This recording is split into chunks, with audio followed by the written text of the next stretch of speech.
Best friend for the day, B.B. King. It wasn't until I heard him sing, "Nobody Loves Me But My Mother," that I really got B.B. King. That line stabbed me right in the heart. In one line, he painted a lifetime of loneliness. I couldn't imagine a sadder thought. But then came the next line, and she could be jiving too. I stopped in my tracks. I don't think I had ever heard anything so emotionally loaded and yet so clever. In two short lines, B.B. King managed to tell you everything you needed to know about disappointment, loneliness, humor, and the human condition. It may be the greatest punchline in blues music. Not even a mother's love is guaranteed. The song only lasts another few seconds before B.B. delivers his final insight. Now you see why I act funny, baby, when you do the things you do. And there it was, the explanation, the wound beneath the behavior. The entire recording is only 1 minute and 26 seconds long. B.B. King never touches a guitar. He sits alone at an upright piano that's slightly out of tune. No band, no accompaniment, just B.B. Blues perfection in less than 90 seconds. I first heard that song in late 1970, moments after tearing into a cardboard box from the Columbia Record Company. I should probably confess that I may still owe Columbia Record Club some money. If you know, you know. Their business model was simple. Lure a teenager with albums for a penny and then keep him trapped in an endless cycle of records arriving every month at prices he couldn't really afford. It was probably a scam. But it was also one of the greatest distributors of American music ever devised. The record in that shipment was Indianola, Mississippi Seeds. It was worth every penny I paid, and every penny I probably never paid. Fast forward nearly 3 decades. In 1997, my friend Marvell Thomas called and asked if I would produce his famous dad's birthday celebration. It was to be called the Rufus Thomas 80th Birthday Bash, and it was to be held at the Orpheum Theater in Memphis. I said yes before I had enough sense to be scared. It was my dream to be a part of that world. I wanted to produce music shows, and my experience in producing corporate shows had apparently served me well. A door was opened for me, and I'll always be grateful to Marvell for his confidence in me and his kindness. Rufus passed in 2001, and Marvell left us in 2017.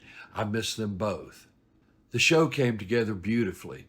One of the guests was Rufus's longtime friend, B.B. King, who flew into Memphis on his day off to honor the man who had helped him years earlier. You see, back in the late 1940s, Rufus regularly hosted talent contests at the Palace Theater on Beale Street. B.B. entered often. The prize was $1.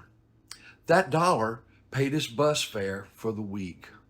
According to the story, Rufus made sure B.B. won often enough to keep him moving around Memphis. Think about that.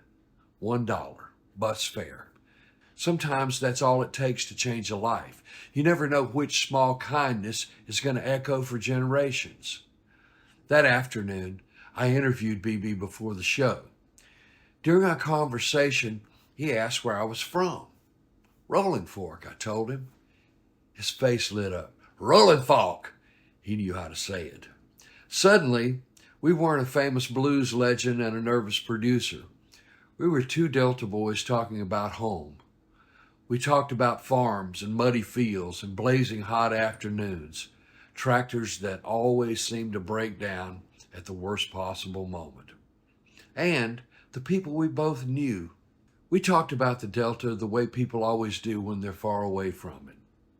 The show was a tremendous success and opened many doors for me professionally. But what stayed with me wasn't the success. It was B.B. Over the next 30 years, I had the pleasure of working with him many times, backstage at the Blues Music Awards, on his tour bus, at Mississippi-themed concerts, during interviews and at sound checks. It didn't matter where we were. Every time he saw me, he'd grin, come over, and ask the same question. What's going on in Rolling Fork? That was how he always said it, Rolling Fork. Then he'd give me a hug. It was never a celebrity greeting. It wasn't networking. It wasn't performance. It was recognition. One Delta boy recognizing another. I've spent enough time around famous people to know that fame doesn't necessarily make someone larger than life.